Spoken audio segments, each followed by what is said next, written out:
Wellman TV. Manuel Bennett. Kabanata 121,130, Explosive Venue. Sa sandaling ito, ang mga pangunahing media outlet at internet celebrity ay nagpakalat na ng balita. Isang malaking lindol ang naganap sa komunidad ng negosyo ng River City. Isang tiyak na kumpanya ng kalakalan. Manager West, ang bagong facial mask na binuo ng East Beauty Pharmaceuticals ay kahanga-hanga lang. Makikita natin ang mga resulta sa loob lamang ng 10 minuto. Dapat ba tayong mag-order ng mga advanced na order? Mag-order ka, syempre, kailangan nating mag-order. Kung gayon tatawagan ko ngayon ang East Beauty Pharmaceuticals. Sa oras na matapos mo ang iyong tawag, mabenta ang produkto. Ihanda mo ang sasakyan at magmadali sa release conference para mag-order. Oo. Isang tiyak na kumpanya ng e-commerce. Bang! Pilit na binuksan ang pinto sa opisina ng general manager. Isang chubby na lalaki ang nagmamadaling lumabas ng opisina.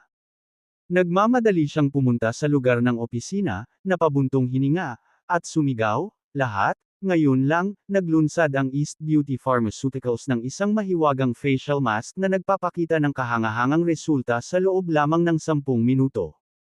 Kaya, plano kong mag-order para sa isang batch ng mga kalakal. Simula bukas, tututukan na natin ang pagbebenta nitong facial mask. Manager Jacob, napakaganda ba talaga ng facial mask na ito? Resulta sa loob lang ng 10 minuto. Manager Jacob, nagbibiro ka ba sa amin? Hindi makapaniwala ang mga empleyado at inakala nilang nagbibiro ang kanilang amo. Sinabi ni Manager Jacob, sinasabi ko sa iyo ang totoo. Kung hindi ka naniniwala, maaari mong panoorin ang replay ng release conference sa mga pangunahing live streaming platform. Sige, hindi na kita kakausapin.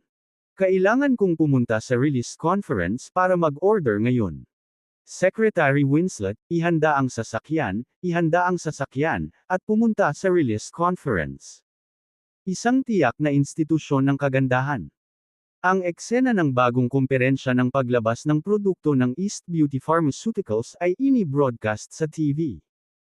Nang makita ng sariling mga mata ang epekto ng Jade Beauty Facial Mask, lahat ng beautician at customer ay nagsimulang magkagulo. Diyos ko, anong klaseng facial mask ito?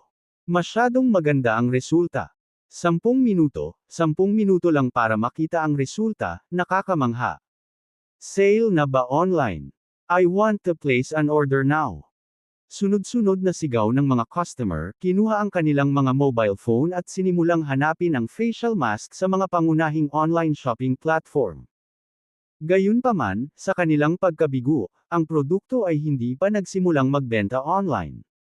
Sa sandaling ito, ang babaeng may-ari ng beauty institution ay nagmamadaling tumakbo pababa mula sa itaas.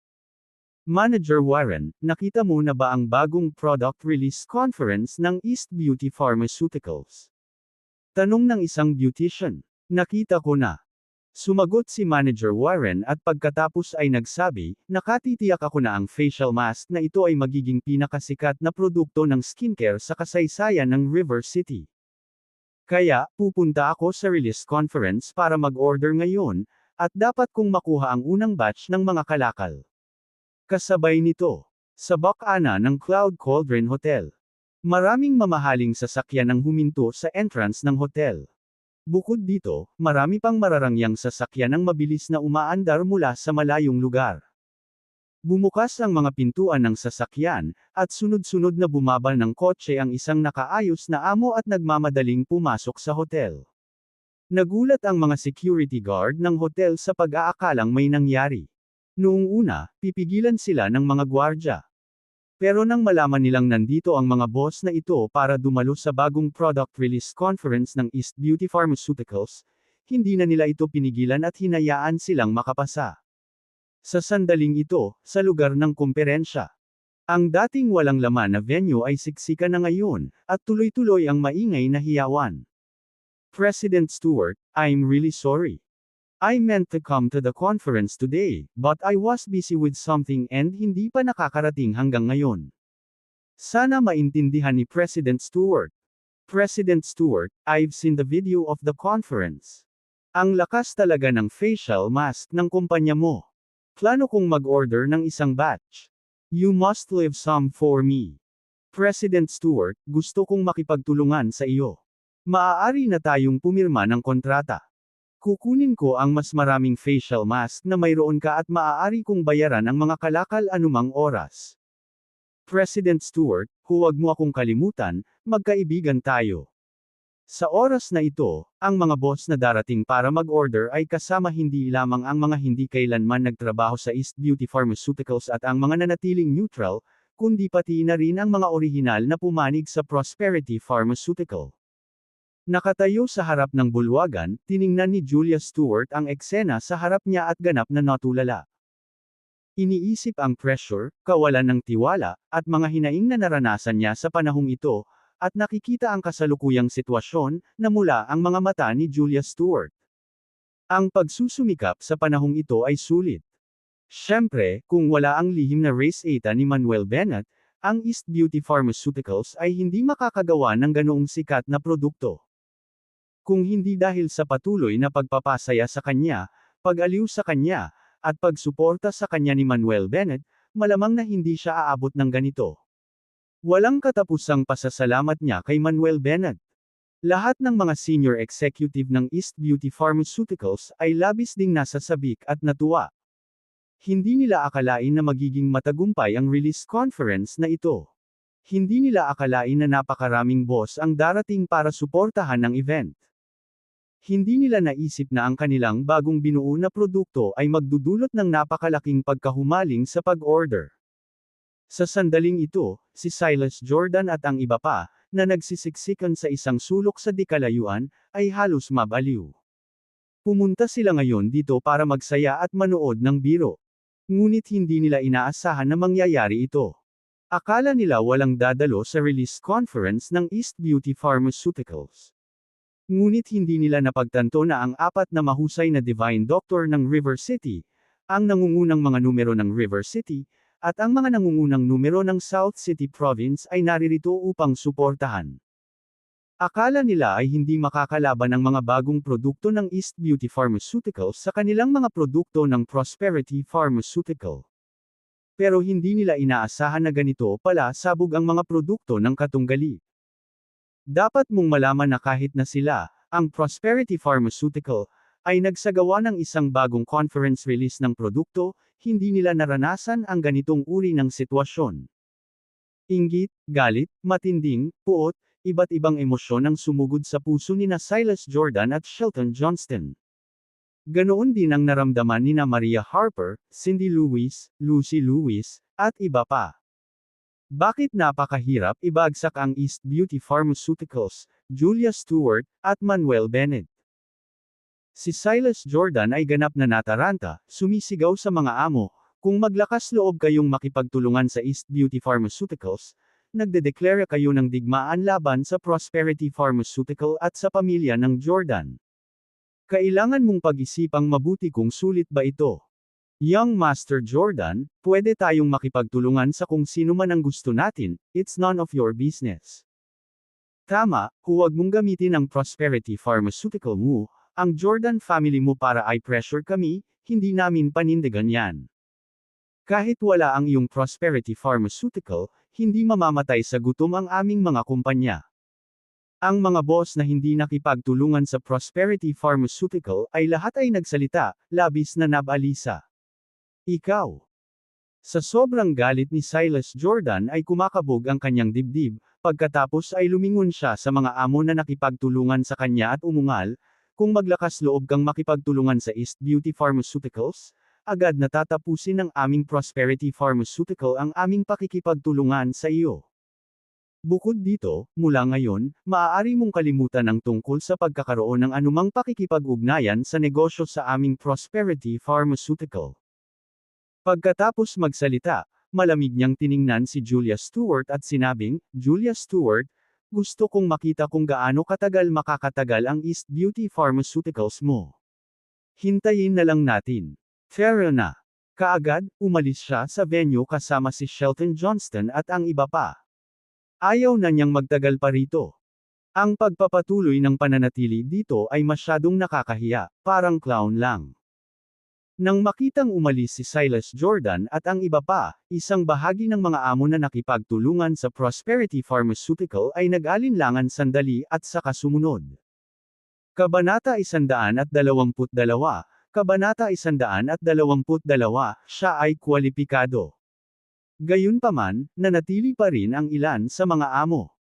Dahil lahat sila ay mga boss, natural nilang nakita ang napakalaking potensyal ng produkto na binuo ng East Beauty Pharmaceuticals, at walang alinlangan na ito ay magiging pinakamabentang produkto ng skincare sa hinaharap. Para sa kanilang mga interes, makikiusap pa silang magtrabaho sa East Beauty Pharmaceuticals. Pagkaalis ni Silas Jordan at ng kanyang barkada sa hotel, isa-isa silang naglayas. Pagpasok ng hotel. Galit ako, galit na galit. Naiinis ako kapag nakikita ko ang mukha ni Manuel Bennett. Si Lucy Lewis ay labis na nabalisa, habang iniisip niya ito, lalo siyang nagagalit. Tumingin siya kay Dion Whale na may walang awa na kislap sa kanyang mga mata at iminungkahi, "Bro-in-law, bakit hindi tayo maghanap ng pagkakataon para patayin ang jerk na si Manuel Bennett?" Nagtatampo si Dion Whale, nagsasalita sa mahinang boses, "Gusto ko ring patayin ang Manuel Bennett na iyon. Ngunit Lucy, dapat mong malaman, na si Manuel Bennett ay lampas na sa ating kakayahan na pangasiwaan. Ang mga pamilyang Stewart at Maddox lang ang nagbibigay sa amin ng sapat na pananakit ng ulo. At ngayon, dahil ang Lesser Province, ang Commissioner, ang Thunder Leader, at ang apat na dakilang Divine Doctor na lahat ay may malapit na relasyon sa kanya, mas mahirap pa siyang patayin. Siyempre, ang kanyang sariling lakas ay kakilakilabot din, at napakahirap na patayin siya. So, hindi uubra ang ganitong paraan, at hindi rin iyon, dapat ba nating hayaan na maging mayabang ang bastard na iyon magpakailanman? Huminga ng malalim si Lucy Lewis, at muling iminungkahi, "Bro-in-law, kumusta tayo ng isang tao para dukutin si Julia Stewart, at pagkatapos ay gamitin siya para pagbabantaan ang hamak na si Manuel Bennett. Sa sandaling makidnap si Julia, si Manuel Bennett ay haharap sa amin." Nagbago ang mukha ni Cindy Lewis at sinabing, "Lucy, hindi ba ito masyadong mapanganib?" Sabi ni Lucy Lewis, "Ayos lang sis, basta mag-iingat tayo, dapat walang problema." "Hindi, talagang hindi." Agad na tinanggihan ni Dion Whale ang mungkahi, nakasimangot at sinabing, "Lucy, ipinapayo ko sa iyo na huwag gawin ito. Ngayong ang mga pamilyang Jordan, Harper at Stern ay tina-target ang mga pamilyang Stewart at Maddox, hindi na tayo dapat magdagdag sa kaguluhan. Hanggat bumagsak ang mga pamilyang Stewart at Maddox, magiging mas madali ang pakikitungo sa Manuel Bennett na iyon sa hinaharap. Kaya sa ngayon, tiisin natin. Iyon lang, mayroon akong mga bagay na dapat harapin, kaya kailangan kong pumunta ngayon." Pagkatapos magsalita ni Dion Whale ay sumakay na siya sa sasakyan at umalis. Pagkaalis ni Dion Whale, sinabi ni Cindy Lewis, "Lucy, tama si Dion, magtiis na lang tayo.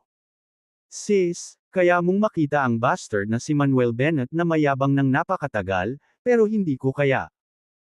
Mahigpit na ikinuyom ni Lucy Lewis ang kanyang mga kamao, nagngangalit ang kanyang mga ngipin, at sinabing, "Bukod dito, kung ang bastos na iyon ay gumamot kay Lolo noon, hindi sana namatay si Lolo. Kaya, ang pagkamatay ni Lolo ay may kaugnayan din sa kanya." Totoo naman, pero, nais ding patayin ni Cindy Lewis si Manuel Bennett, ngunit nadama niya na ang pamamaraang ito ay hindi nararapat. Patuloy ni Lucy Lewis, "Sis, huwag kang mag-alala, hindi namin sasaktan si Julia kapag kinidnap namin siya, gusto lang naming i-blackmail ang bastos na si Manuel Bennett. Bukod pa rito, ang paggawa nito ay pipilitin si Manuel Bennett na lumuhad at humingi ng tawad sa atin, pinipigilan ang kanyang pagmamataas, at binibigyan tayo ng vent para sa ating galit. Hanggat wala tayong papatayin kahit sino, kasama si Young Master Jordan, Young Master Hardy, at Young Master Stern na sumusuporta sa atin, dapat ay maayos tayo."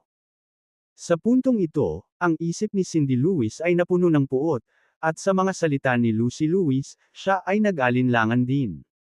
She gritted her teeth and said, "Fine, let's do it." Natuwa agad si Lucy Lewis, "Sis, gagastos ako ng pera at kukuha ako ng tao ngayon, at magsisimula na tayo ngayong gabi."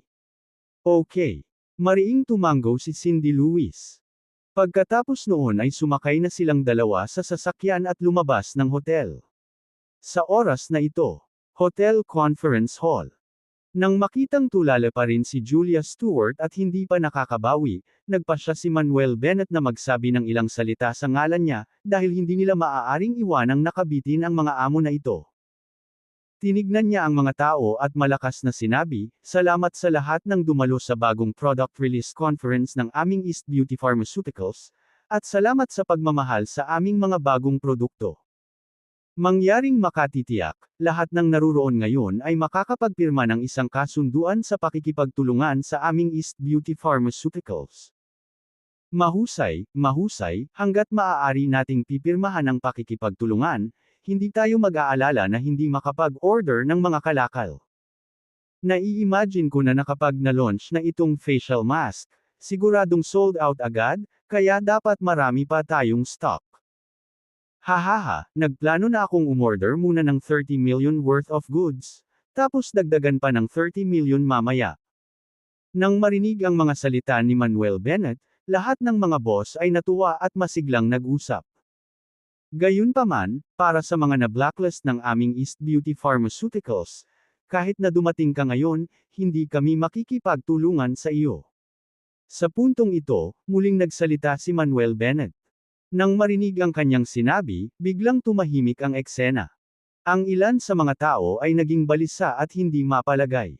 Naalala nila ang isang insidente na nangyari sa Blue Sky Club noong isang linggo. Noong panahong iyon, lubusan nilang sinaktan si Julia Stewart at East Beauty Pharmaceuticals. Sana lang ay nakalimutan na sila ng East Beauty Pharmaceuticals. Nang ang mga amo na ito ay humawak sa pag-asa ng swerte, malakas na nagsalita si Manuel Bennett, "Ngayon, tatawagan ko ang roll, at ang mga tinawag ay maaaring umalis." Kasabay nito, ang malamig na mga mata ni Manuel Bennett ay nakatutok sa isang kalbo na amo sa karamihan at malamig na sinabi, "Ikaw si Daniel Winslet mula sa Prosperity Commerce and Trade, tama ba? Ikaw ang pinakamaingay noon, kahit na sinasabi mo na kung nagmamakaawa ka na makipagtulungan sa aming East Beauty Pharmaceutical sa hinaharap, magiging aso ka, remember?" Pinunasan ni Daniel Winslet ang pawis sa noo, tuyong tumawa, "Assistant Bennett, nagbibiro lang ako noon, paano mo ito seseryosohin? Sorry, pero sineryoso ko." Malamig na ngumuso si Manuel Bennett, saka itinuro ang labas, "Ayan na ang pinto, pwede ka nang maliga." Si Daniel Winslet ay agad na nagalit, sumisigaw, "Sino ka sa palagay mo? Ano ang nagbibigay sa iyo ng karapatang sipain ako?" Sumabak din si Derek McKenna mula sa 8 Horse E-commerce, sumisigaw, "Eksakto, hindi man lang nagsalita si President Stewart, at kung ano ang nagbibigay sa iyo ng karapatang gumawa ng mga desisyon para sa kanya." Bago pa siya matapos magsalita, "May karapatan siyang magdesisyon para sa akin." Sa wakas ay nagsalita si Julia Stewart, ang kanyang malamig na tingin ay nakatuon kina Daniel Winslet at Derek McKenna, "Siya ang nagmamay-ari ng 20% ng mga share sa aming East Beauty Pharmaceuticals, na ginagawa siyang pangalawang pinakamalaking shareholder ng aming kumpanya. Bukod dito, ang lihim na formula para sa bagong produkto ay ibinigay din niya. Ngayon sabihin mo sa akin, may karapatan ba siyang magdesisyon para sa akin?" Nang marinig ito, napatulala sina Daniel Winslet at Derek McKenna. Ang impormasyong nakuha nila ay si Manuel Bennett ay manugang lamang ng pamilya Stewart at katulong ni Julia. Ngunit hindi nila inaasahan na si Manuel Bennett ang pangalawang pinakamalaking shareholder ng East Beauty Pharmaceuticals at nagbibigay pa nga ng sekretong formula para sa bagong produkto. Napabuga ng malamig na pawi si Daniel Winslet, nakangiting humihingi ng tawad, "Mr. Bennett, humihingi ako ng paumanhin sa pagkakasala ngayon. Mr. Bennett, ako, si Daniel Winslet, nangangako, matatag akong maninindigan sa East Beauty Pharmaceuticals sa hinaharap." Nagmamadaling saad ni Derek McKenna, "Ako, si Derek McKenna, ay nangangako rin na ang ating 8 Horse E-commerce ay tiyak na magiging pinakamatapat na partner ng East Beauty Pharmaceuticals mula ngayon." Kabanata 123, Kabanata 123, Pagsusukli sa Kabaitan. Nanatiling hindi nagbabago ang ekspresyon ni Manuel Bennett habang malamig niyang sinabi, ang bawat tao'y dapat maging responsable para sa kanilang sariling mga aksyon at salita. Kaya, wala kang kwalipikasyon para makipagtulungan sa East Beauty Pharmaceuticals. Ikaw. Namula ang mga mukha nina Daniel Winslet at Derek McKenna, at hindi sila nakaimik. Hindi nila akalain na kailangan talaga nilang magmakaawa para makipagtulungan sa East Beauty Pharmaceuticals balang araw. Kung alam nila na mangyayari ito, hindi na nila sinabi ang mga bagay na iyon noon. Ang panghihinayang, walang katapusang panghihinayang, ay umusbong sa kanilang mga puso. Hindi sila pinansin ni Manuel Bennett at nagpatuloy sa pagtawag sa mga tao. Hindi nagtagal, higit sa 100 mga amo ang napili. Sa isang walang malasakit na tingin, mahinang sinabi ni Manuel Bennett, pwede na kayong umalis mga boss. President Stewart, mangyaring bigyan kami ng isa pang pagkakataon. Oo, President Stewart, nakipagtulungan na kami noon pa. Patawarin mo kami sa pagkakataong ito, isinasaalang-alang ang nakaraan naming relasyon. President Stewart, hanggat handa kang makipagtulungan sa amin, maaari kaming gumastos ng mas maraming pera sa mga order. Daniel Winslet, Derek McKenna, at ang iba pa ay ayaw pa ring sumuko at nagsimulang makiusap kay Julia Stewart. Hindi nila gustong palampasin ang magandang pagkakataong ito para kumita ng malaking pera. Bukod dito, ang dahilan kung bakit sila nagmakaawa kay Julia Stewart ay dahil siya ay isang babae, at ang mga babae sa pangkalahatan ay mas emosyonal. Si Julia Stewart ay nanatiling hindi natinag at malamig na sinabi, "You are not welcome here, please leave." Kahit na siya ay napaka-emosyonal, siya ay may katwiran pagdating sa mga gawain ng kumpanya. Hindi niya patatawarin ang mga minsang nagtaksil sa East Beauty Pharmaceuticals. Nang marinig ang mga salita ni Julia Stewart, sina Daniel Winslet, Derek McKenna, at ang iba pa ay biglang namutla, ang kanilang mga puso ay lumubog sa lambak. President Stewart has asked you to leave, anong ginagawa mo pa dito? Just get out. Dahil pinili mo ang Prosperity Pharmaceutical at sumali ka pa sa kanila sa pagsugpo sa East Beauty Pharmaceuticals, dapat ay inaasahan mo na ito. Huwag ka dito, go lang. Ang iba pang mga boss ay tumunog, pinaalis sina Daniel Winslet at Derek McKenna. Pagkatapos ng lahat, sa isang mas kaunting tao, magkakaroon sila ng isang mas kaunting kakumpetensya, at maaari silang mag-order ng higit pang mga kalakal. Sina Daniel Winslet at Derek McKenna ay nagngangalit ang kanilang mga ngipin at malungkot na umalis sa venue. Pagkaalis nila, tumingin si Julia Stewart kina Janice Swan, Sawyer Lee, at Boris Cahill, at nakangiting sinabi, President Spence, Director Lee, President Cahill, ako, si Julia Stewart, ay palaging nagpapasalamat at hinding-hindi makikitungo sa mga kaibigan ng hindi patas. Salamat sa iyong tulong sa panahong ito, gayon din sa iyong walang patid na suporta para sa East Beauty Pharmaceuticals. Dahil sa masikip na schedule, 300,000 kahon lamang ng mga produkto ang ginawa sa unang batch, ngunit napagpasyahan kong ibigay sa iyo ang kalahati nito. Malaya kang ipamahagi ang mga kalakal at piliin ang ahensyang gusto mong ibenta ang mga ito. Bukod dito, ipinapangako ko sa iyo, ipamahagi muna namin sa iyo ang isang bahagi ng mga produktong ginawa sa hinaharap. Kami, East Beauty Pharmaceuticals, ay kukuha lamang ng 50% ng kita mula sa mga benta. Nang marinig ito, nagulat ang buong audience. Diyos ko, bukas palad talaga si President Stewart, hindi lang kalahati ng mga kalakal ang inilalaan kundi 50% lang ng tubo ang kinukuha. Si Pangulong Spence, Director Lee, at Pangulong Cahill ay kikita ng malaking halaga sa pagkakataong ito. Kung alam ko ito, pinanindigan ko sana si Pangulong Stewart mula pa noong una. Namangha lahat ang mga amo at tumingin kay Janice Swan, Sawyer Lee, at Boris Cahill na may inggit. Sa sandaling ito, natigilan sina Janice Swan, Sawyer Lee, at Boris Cahill. Inisip nila noong una na si Julia Stewart ay mag-aalaga lamang sa kanila at bibigyan sila ng higit pang mga kalakal. Ngunit hindi nila inaasahan na ipapamahagi ni Julia Stewart ang kalahati ng mga kalakal sa kanila at mag-aalok ng 50% na bahagi ng kita. Napuno ng kasiyahan at pasasalamat ang kanilang mga puso sa iba't ibang emosyon. Huminga ng malalim si Sawyer Lee at sinabing, President Stewart, napakabait mo. Sapat na kung bibigyan mo lang kami ng 1/4, hindi, 1/4, ng mga kalakal. Bukod dito, kailangan lang nating kunin ang 30% ng kita. Nagmamadali ring sinabi ni Boris Cahill, President Stewart, ibinabahagi ko ang mga iniisip ni Director Lee. Ang pagbibigay lamang sa amin ng 1/4 ng mga kalakal ay sapat na, at kailangan lang namin ng 30% na pagbawas ng kita. Tumango si Janice Swan, malinaw na ibinahagi ang parehong mga saloobin bilang Sawyer Lee at Boris Cahill. Bahagyang ngumiti si Julia Stewart at sinabing, President Spence, Director Lee, President Cahill, paano ko babawiin ang mga sinabi ko? Gaya ng sinabi ko, ako, si Julia Stewart, ay hinding-hindi makikitungo sa aking mga kaibigan ng hindi patas. Higit pa rito, ito ang nararapat sa iyo, kaya tanggapin mo lamang ito ng may kapayapaan ng isip. Huminga ng malalim si Sawyer Lee at sinabing, President Stewart, hindi ko man lang alam kung paano kita pasasalamatan.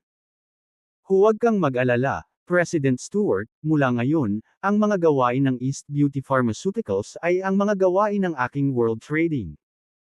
Nag-thumbs up din si Boris Cahill kay Julia Stewart, President Stewart, napaka-open-minded mo. Siguradong magiging kaibigan kita. Ngumiti din si Janice Swan, salamat sa iyong kabaitan, President Stewart. Kung kailangan mo ng tulong ko sa hinaharap, huwag mag-atubiling magtanong. Tuwang-tuwa silang lahat sa kanilang napili noon. Nakangiting tumango si Julia Stewart at nagpatuloy, sige, enough talk. Naghihintay pa ang mga boss, so let's sign the contracts now. President Spence, Director Lee, President Cahill, pakitulungan din. Hahaha, oo naman. Tawa ng tawa sina Janice Swan, Sawyer Lee, at Boris Cahill. Hindi nagtagal, nagsimula ang mataong seremonya ng pagpirma ng kontrata. Matapos batiin sina Julia Stewart at Manuel Bennett, unti-unting umalis ang mga pamilyang Stewart at Maddox. Sinabi ni Flint Lockwood kay Manuel Bennett, Dr. Bennett, hindi na namin kayo guguluhin pa. Magsama-sama ulit tayo sa ibang pagkakataon. Sige. Tumango si Manuel Bennett. Ngumiti sina Flint Lockwood, Bill Sheehan, at Nathaniel Lloyd at saka lumabas ng venue. Guro, ipauubayan na namin sa iyo at magpatuloy, sabi ni Joanne Holman, Cyril Clancy, Joseph Hans, at Vernon Steele. Sumagot si Manuel Bennett, sige, hindi na kita paalisan. Ngumisi si Vernon Steele, Master, dahil nagbigay ka ng payo kina Mr. Hefner, Mr. Cowell, at Mr. Harvey, huwag mo akong kakalimutan. Kapag may oras ka, please give me some guidance. No problem, nakangiting sang-ayon ni Manuel Bennett. Di nagtagal, umalis na rin si Joanne Holman at ang iba pa sa venue. Matapos paalisan ang mga bisita, sinimulan ni Manuel Bennett na tulungan si Julia Stewart na mapanatili ang kaayusan sa eksena at pumirma ng mga kontrata sa mga pangunahing kumpanya. Kasabay nito, sa backyard hall ng Heaven Martial Arts Hall. Ang River City Martial Arts Alliance leader Hong Rudolph ay nakikipag-chat sa mga masters ng River City's 3 top martial arts halls. Ang tatlong nangungunang martial arts hall na ito ay ang Loyal Martial Arts Gym, True Martial Arts Gym, at North Martial Arts Hall. Ang mga masters ng tatlong martial arts hall na ito ay sina Ralph Jordan, Jerry Chaplin, at Brandon Skinner. Kaya, ang River City Martial Arts World ay may kabuuang 19 na martial arts hall. Bukod sa Heaven Martial Arts Hall ni Hong Rudolph, mayroong tatlong nangungunang martial arts hall, 6 na second-tier na martial arts hall, at 9 na third-tier na martial arts hall. Humigop ng kape si Ralph Jordan at sinabing, leader ng Alliance Hong, gaganapin ang 10th Martial Arts Competition sa katapusan ng taon. Sa panahong iyon, mahigpit na maglalaban-laban ang iba't ibang dibisyon ng East Nation Martial Alliances. Iniisip ko kung ang ating River City Martial Alliance ay makapasok sa top 10 sa pagkakataong ito. Kabanata 124, Kabanata 124, Tatlong Grandmaster. Tumawa si Jerry Chaplin at sinabing, ngayong nakapasok na si Leader Herdman sa kaharian ng Grandmaster, naniniwala akong may pagkakataon ng ating River City Martial Alliance na marank sa top 10 sa pagkakataong ito. Tama na. Tumango si Brandon Skinner at sinabing, kung ang ating River City Martial Arts ay makapasok sa nangungunang 10, kung gayon ang reputasyon ng ating River City Martial Alliance ay lubusang maitatag. Sa oras na iyon, mas maraming mahuhusay na martial arts talents ang sasali sa aming iba't ibang martial arts halls. Ikinaway ni David Herdman ang kanyang kamay at sinabing, mga kapatid, kakapasok ko pa lang sa kaharian ng Grandmaster, natatakot ako na baka hindi ako makalaban para sa isang ranggo. Tumawa si Ralph Jordan at sinabing, hindi bale, Leader Herdman, mayroon pang kalahating taon na natitira. Sa oras na iyon, kung maaari kang tumuntong sa mid-stage o late-stage Grandmaster, magkakaroon ng malaking pag-asa. Tumango rin sina Jerry Chaplin at Brandon Skinner. Napabuntong hininga si David Herdman at sinabing, sana ay umangat din ang ating River City Martial Arts imbes na laging ranggo sa mga huling lugar. Biglang may naisip si Jerry Chaplin at sinabing, gayunpaman, ang pinakakapanabik na bahagi ng taunang kompetisyon ay ang labanan para sa Heaven and Earth rankings. Hindi ko alam kung may mga bagong martial arts expert na papasok sa Heaven and Earth rankings this time. Inaabangan ko talaga. Mahirap siguro. Umiling si Brandon Skinner, kung tutuusin, ang mga eksperto sa martial arts na maaaring mag-rank sa Heaven and Earth rankings ay nakabatay sa kanilang tunay na lakas. Maliban kung ipinanganak ang isang martial arts expert na may walang katulad na talento, kung hindi, imposibleng palitan ng mga bagong dating ang mga luma. Pare, kung sasali si Mr. Bennett sa martial arts competition, sa tingin ko ay malaki ang posibilidad na ma-occupy ni Mr. Bennett ang isang lugar sa Earth ranking. Sa oras na ito, sinabi ni Damon Herdman na nakatayo sa likod ni David Herdman. Little Kale, pinag-uusapan mo ba ang master na tumulong kay Leader Herdman na makapasok sa kaharian ng Grandmaster? Tanong ni Brandon Skinner.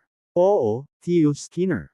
Tumango si Damon Herdman, Uncle Skinner, hindi ko ito itinatago, ang lakas talaga ng martial arts ni Mr. Bennett. Nang si Sato Taro, ang hallmaster ng Ichimoku Karate Dojo ay dumating upang hamunin, madali siyang natalo ni Mr. Bennett. At saka, hindi si Uncle Jordan at Uncle Chaplin ang kalaban ni Mr. Bennett. Nang marinig ito, namula ang mukha ni na Ralph Jordan at Jerry Chaplin, na medyo nahihiya. Oh, talaga. Nilinga ni Brandon Skinner ang kanyang ulo upang tingnan sina Ralph Jordan at Jerry Chaplin at nagtanong, totoo ba ang sinabi ni Little Kale?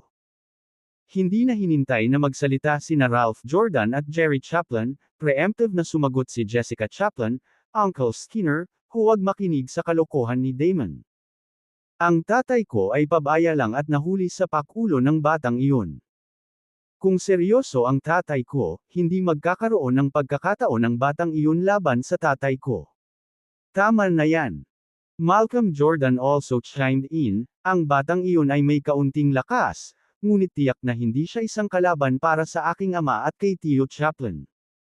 Hindi nagsalita sina Ralph Jordan at Jerry Chaplin, dahil natural na hindi sila umamin na natalo sila sa isang batang brat. Sumimangot si Damon Herdman at sinabing, Cyril, Serena, ang lakas talaga ni Mr. Bennett. Dapat mong malaman na si Sato Taro ng Ichimoku Karate Dojo ay isang innate Grand Perfection Master, ngunit siya ay natalo ni Mr. Bennett nang walang anumang pagkakataong lumaban. Humph! Si Jessica Chaplin ay tumingin ng masama, ang martial arts ng Socorro Country ay walang halaga kumpara sa martial arts ng ating East Nation. Sa tingin ko ay dapat mayroong maraming tubig sa kaharian ng kanilang mga martial artist. Tama si Serena, isang maliit na bansa na may maliit na lupain, ang kanilang martial arts ay hindi maaaring maging malakas, at sila ay hindi maaaring magkaroon ng anumang mga masters. Dagdag din ni Malcolm Jordan. Gayunpaman, nang bumagsak ang mga salita ni Malcolm Jordan. May isang malakas na sigaw mula sa labas. Leader Herdman, may mali, may malaking nangyari. Kaagad pagkatapos, isang tunog ng magulong yapak ang dumating. Anong nangyari? Biglang natigilan si Malcolm Jordan. Mukhang nataranta rin si Jessica Chaplin at ang iba pa. Tara na, tingnan mo. Diretso na tumayo si David Herdman at naglakad palabas. Nagmamadaling sumunod si Malcolm Jordan at iba pa. Hindi nagtagal, dumating si David Herdman at ang kanyang grupo sa martial arts training ground. Nakita nila ang isang malaking grupo ng mga tao na nagmamadaling pumasok mula sa pinto sa takot. Bukod dito, bawat isa sa kanila ay may mga sugat, at marami sa kanila ay namamaga ang ilong at mga bagbog sa mukha. Ito ay isang gulo. Old Lee, Old Zhao, Old Liu, Old Ma, anong nangyari sa inyo?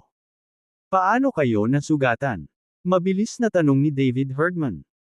Ang mga sumugod ay ang mga hall masters mula sa River City 4 third-rate martial arts halls, Lincoln Lee, Darren Whale, Victor Lewis, Christian Matthew, at kanilang mga alagad.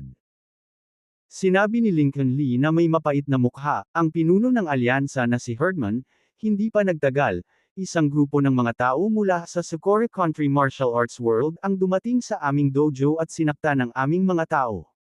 Nilabanan natin sila, pero hindi tayo kalaban nila. Sinabi rin ni Darren Whale nang may kalungkutan at galit, oo, hindi lamang ang aming 4 na pangunahing bulwagan ay sinipa, ngunit ang iba pang mga bulwagan ay sinipa rin, at ang iba pang mga master ng bulwagan ay sumugod. Nagngangalit si Victor Lewis at sinabing, bukod dito, sinabi pa ng mga taong iyon na tatapakan nila ngayon ang lahat ng martial arts hall sa River City, kasama ang iyong Heaven Martial Arts Hall, ang pinuno ng alliance na si Herdman. Galit na sigaw ni Cyril Jordan, masyadong mayabang ang mga martial artist na ito mula sa Socorro Country. How dare they mayabang tungkol sa pagyurak sa lahat ng martial arts halls natin sa River City? Sinabi ni Serena Chaplin kay Jerry Chaplin, Tay, kung darating ang mga martial artist mula sa Socorro Country mamaya, dapat mong turuan sila ng magandang aral at ipaalam sa kanila kung gaano kalakas ang ating East Nation martial artists. Tumango si Jerry Chaplin at sinabing, huwag kang mag-alala, tuturuan ko talaga ng leksyon ang mga yabang na iyon. Kumunot ang noo ni David Herdman at sinabing, natatakot ako na ang mga martial artist na ito mula sa Socorro Country ay hindi darating na may magandang intensyon. Bukod dito, dahil naglakas loob silang ipagmalaki ang tungkol sa pagyurak sa lahat ng ating mga martial arts hall sa River City, dapat silang lubos na kumpiyansa sa kanilang sariling lakas. Sa makatuwid, dapat tayong maging maingat at hindi pabaya. Sinabi ni Cyril Jordan, Uncle Herdman, hindi mo ba masyadong pinahahalagahan ang mga martial artist mula sa Socorro Country? Kahit na may kaunting lakas sila, tiyak na hindi nila tayo maaaring maging kalaban. Eksakto. Tumango rin si Serena Chaplin at sinabing, kung maglakas loob silang sumama, siguradong bubugbugin natin sila at papupulot ng ngipin sa buong lupa. Sa sandaling ito, may sumigaw pa mula sa labas ng pinto. Ang pinuno ng alyansa na si Herdman, ito ay kakilakilabot, isang kakilakilabot na nangyari. Leader ng alyansa na si Herdman, kailangan mo kaming tulungan. Sa sandaling iyon, isa pang malaking grupo ng mga tao ang tumakbo mula sa pintuan. Ang mga taong ito ay ang mga master at disipulo ng 6 na pangunahing pangalawang rate na martial arts hall at 5 iba pang ikatlong rate na martial arts hall. Mabilis na nagtanong si David Herdman, Mr. Westmore, pinabagsak din ba ang iyong martial arts halls? Oo. Tumango si Chief Winkler at galit na sinabi, masyadong malalakas ang mga taong iyon, hindi namin sila kayang harapin at ilang galaw lang ay natamba kami. Nang marinig ito, biglang nagulat sina David Herdman, Malcolm Jordan, Jessica Chaplin, Brandon Skinner, at iba pa. Tila ngayon, maliban sa kanilang Heaven Martial Arts Hall, Loyal Martial Arts Gym, True Martial Arts Gym, at North Martial Arts Hall, lahat ng iba pang martial arts hall ay sinipa na. Nagtanong si David Herdman sa malalim na boses, ilan ang mga mananalakay sa kabuuan? Sumagot si Chief Winkler, 3. Gaano sila kalakas? Tanong ulit ni David Herdman. Sinabi ni Chief Winkler, natatakot ako na silang tatlo ay mga Grandmaster. Kabanata 125, Kabanata 125, Isang bundok ng basura. Ano? Grandmaster silang lahat. Tito Winkler, hindi ka pwedeng magkamali, di ba? Hindi makapaniwalang sigaw ni Cyril at Serena. Maging sina David, Ralph, Jerry, at Brandon ay nagdududa. Kinaweyan ni Chief Winkler ang kanyang kamay, hindi ako nagkakamali. Dapat mong malaman na ang aking cultivation ay nasa early innate stage. Gayunpaman, natalo ako ng isa sa tatlong iyon sa ilang hakbang lang. Ang isang Grandmaster lamang ang maaaring magkaroon ng ganoong lakas. Nang marinig ito, napasimangot si David at ang iba pa. Siyempre, hindi nila akalain na nagsisinungaling si Chief Winkler. Ngunit kung ang mga kalaban ay talagang tatlong Grandmaster, kahit na sila ay maaaring magkaroon ng mahirap na oras laban sa kanila.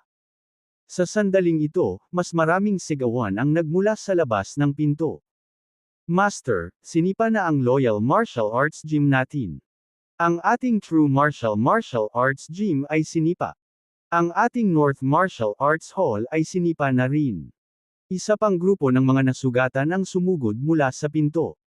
Ang mga taong ito ay naging mga disipulo mula sa Loyal Martial Arts Gym, True Martial Arts Gym, at North Martial Arts Hall, na pawang sugatan. Ano? Sinipa na rin ang Loyal Martial Arts Gym natin. Natigilan si Ralph, puno ng galit ang kanyang mga mata. Isang nasugatan na disipulo mula sa Loyal Martial Arts Gym ang nagsalita na may hapis na mukha. Oo, guro, hindi pa nagtagal. Dumating ang mga martial artist na iyon mula sa Socorro Country upang hamanin kami at sinaktan ang lahat ng aming mga disipulo. Mga bastos. Ito ay mapangahas. Galit din sina Jerry at Brandon. Sa sandaling ito, may mga hiyawan mula sa labas ng pinto. Ang mga disipulo ng Heaven Martial Arts Hall ay lumilipad mula sa pintuan at nahulog ng husto sa martial arts training ground. Pagkatapos, isang grupo ng mga lalaki na nakasuot ng martial arts uniforme at kahoy na bakya ay pumasok na may malalaking hakbang. Ang tatlong nasa katanghaliang gulang na lalaki na namumuno sa grupo ay nakasuot ng itim, asol, at kulay abong martial arts na uniforme. Ang mga lalaking nakaitim at asol na uniforme ay walang laman, habang ang naka-gray na uniforme ay may espadang nakasabit sa kanyang baywang. Ang tatlong lalaki ay mukhang mapagmataas, mabangis, at mapang-asar. At ang master ng Ichimoku Karate Dojo, si Sato Taro, ay sumusunod sa likuran ng tatlong lalaki. Tinitigan ni David si Sato Taro at galit na sumigaw, Sato Taro, so it was your doing. Tama, ako iyon. Ano ang maaari mong gawin tungkol dito? Lumapit si Sato Taro na may mapagmataas na ekspresyon at itinuro ang tatlong nasa katanghaliang gulang na mga lalaki, mga ginoo at mga ginoo, hayaan mong ipakilala ko ang mga kilalang bisitang ito. Ito ang aking mga senior brothers, Yagayo Yuman, Kazuo Nakamura, at Sakin Hawkins. Malamig na pinandilatan ni David, sa pamamagitan ng pagsipa sa ating 18 martial arts hall at pananakit sa marami sa atin, ano ang sinusubukan mong gawin? Mapanuksong ngumiti si Sato Taro, Leader Herdman, gusto lang naming makipagpalitan ng pag-aaral sa iba't ibang martial arts halls mo, pero sinong makakaalam na napakahina mo? Wala sa mga hallmaster na ito ang naghain ng hamon sa aking tatlong senior brothers at madaling natalo. Si Kazuo Nakamura, isang matipunong lalaki na may taas na mahigit 6 na talampakan, ay nagsalita sa nakakahiyang wika ng East Nation, kayong lahat mula sa East Nation ay palaging ipinakikita na ang martial arts ay nagmula sa inyong bansa. Akala ko maraming martial arts experts sa East Nation, pero after seeing today, I'm really disappointed. Nakatayo ng humigit kumulang 6 na talampakan na may malakas na pangangatawan, lumabas si Sakin Hawkins at Munition, martial arts expert. I think you're just a bunch of useless people. How dare you? Wala kang karapatang insultuhan ang ating East Nation martial arts. Kung tatayo ang ating mga tunay na amo, maaari ka nilang bugbugin sa pamamagitan lamang ng paghawak ng kamay. Naghiyawan sa galit ang lahat ng mga alagad sa venue. Mga totoong master. Mapanuksong tumawa si Kazuo Nakamura, nasaan ang mga tunay mong amo? Sa palagay ko ang iyong mga tinatawag na master ay hindi lamang ayaw na lumapit, ngunit natatakot. Hahaha. Nagtawanan ang mga alagad ng Ichimoku Karate Dojo. Humihingi ka lang ng bagbog. Si Jessica Chaplin ay sumigaw at direktang sinisingil kay Kazuo Nakamura. Serena, bumalik ka. Nang makita ito, sumigaw si Jerry Chaplin. Dapat mong malaman, kahit na napakaraming hallmasters ay hindi tugma para sa tatlong ito. Hindi ba pumupunta si Jessica doon para lang bugbugin? Ngunit hindi pinakinggan ni Jessica ang mga salita ni Jerry at mabilis na sumugod kay Kazuo Nakamura. Sa isang sandali ng pagiging malapit, ang kanang kamay ni Jessica ay naging palad, kasabay ng puwersang pinagsasama ang tigas at lambot, na tumama kay Kazuo Nakamura. Nakikita ko na ang iyong mga lalaki sa East Nation ay walang gana, nagpapalam sa isang babae na lumabas. Ngumisi si Kazuo Nakamura at itinaas ang kanang braso, direktang sumuntok para salubungin ang pag-atake. Ang suntok na ito ay lubhang mabangis, na pumukaw sa isang alon ng Earth Grey True Chi. Boom! Malakas na nagbanggaan ang kamao at palad, na nagdulot ng malalim na impact sound. Ang susunod na segundo.